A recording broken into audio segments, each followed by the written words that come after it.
लुपिजाइम plus, इसका pro body formula आपके digestive system को नेचुरली बैलेंस करने में मदद करता है। लुपिजाइम प्लस, आपका पाचन रहे इन कंट्रोल।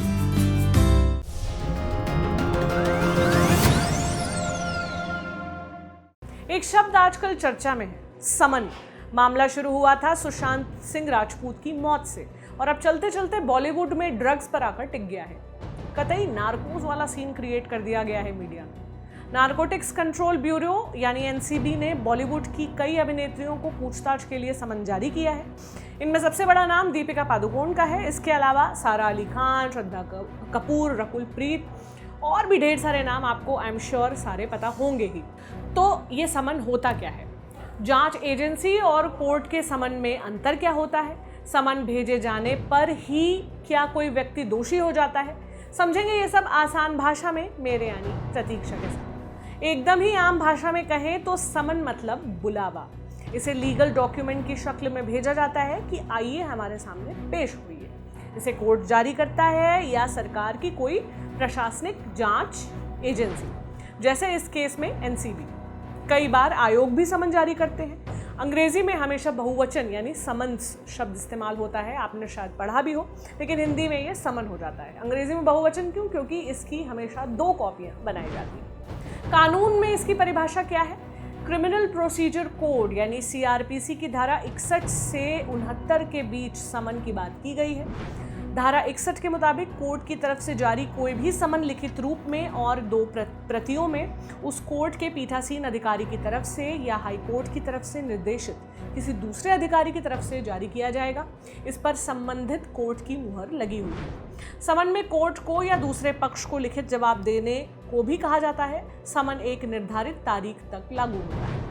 किन लोगों को जारी होते हैं समन? कुछ समन छोटे मोटे होते हैं। ट्रैफिक चालान, दुर्व्यवहार के मामलों में मौकों पर ही समन दे दिया जाता है और लोकल मजिस्ट्रेट के सामने पेश होने को कहा जाता है। सीआरपीसी की धारा 204 के तहत आरोपी को समन जारी किया जाता है।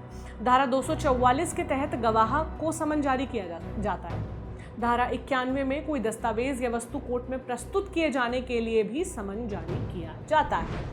समन में होता क्या क्या है? समन में जिस शख्स को हाजिर होने का आदेश किया जाता है उसका नाम, पता, पिता का नाम, उम्र, कार्य और वो किस मामले में बुलाया जा रहा है उनको इसका जिक्र होता है।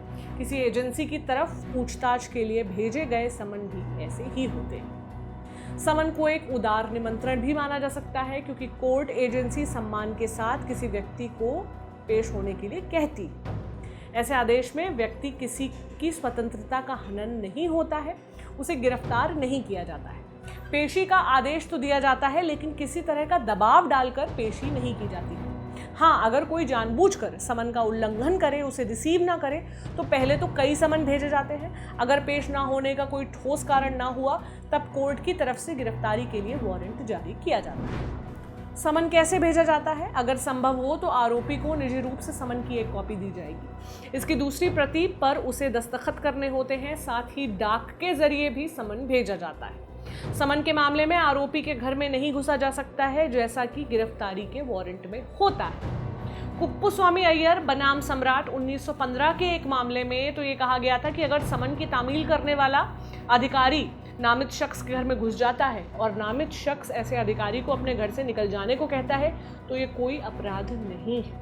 अगर व्यक्ति घर पर मौजूद नहीं है तो समन घर के बाहर चिपका दिया जाता है। अभी थोड़ी देर पहले हमने वारंट का जिक्र किया था। जरूरी है कि आप वारंट और समन में फर्क जान लें क्योंकि कई बार लोग इन दोनों में कंफ्यूज हो जाते हैं। वारंट का मतलब होता है अधिकार पत्र। ये किसी पुलिसकर्मी या किसी दूसरे अधिकारी को अधिकार देता है कि आप शख्स को गिरफ्तार करके लाइए, जबकि समन में गिरफ्तारी का प्रावधान नहीं होता। वारंट भी आरोपी और गवाह के खिलाफ और तलाशी के लिए जारी किया जा सकता है।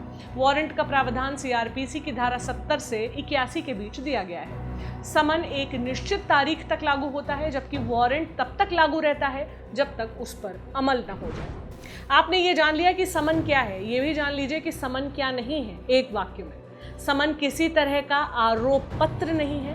केस से सीधे जुड़े और अप्रत्यक्ष तरीके से जुड़े लोगों को समन भेजा जाता है। पूछताछ के लिए समन किए जाने का मतलब ये नहीं होता कि व्यक्ति दोषी भी है या आरोपी ही है। ये कार्रवाई का एक हिस्सा भर है। जिस चीज को हम सुबह से शाम तक टीवी पर देख रहे हैं उसके असल मायने भी तो पता होने चाहिए। पता लगवाता रहेगा आपको लल्लन टॉप। ये जानकारी आपके लिए लाए थे निशांत। मेरा नाम प्रतीक्षा है। देखते रहें आसान भाषा में। शुक्रिया। फेसबुक पर क्या फैला, ट्विटर पर कौन हुआ ट्रोल, यूट्यूब की ट्रेंडिंग से लेकर इंस्टा के सब झोल, सोशल मीडिया की हर उठापटक एक जगह। सोशल लिस्ट सोमवार से शुक्रवार रात 10 बजे दी लल्लन टॉप पर।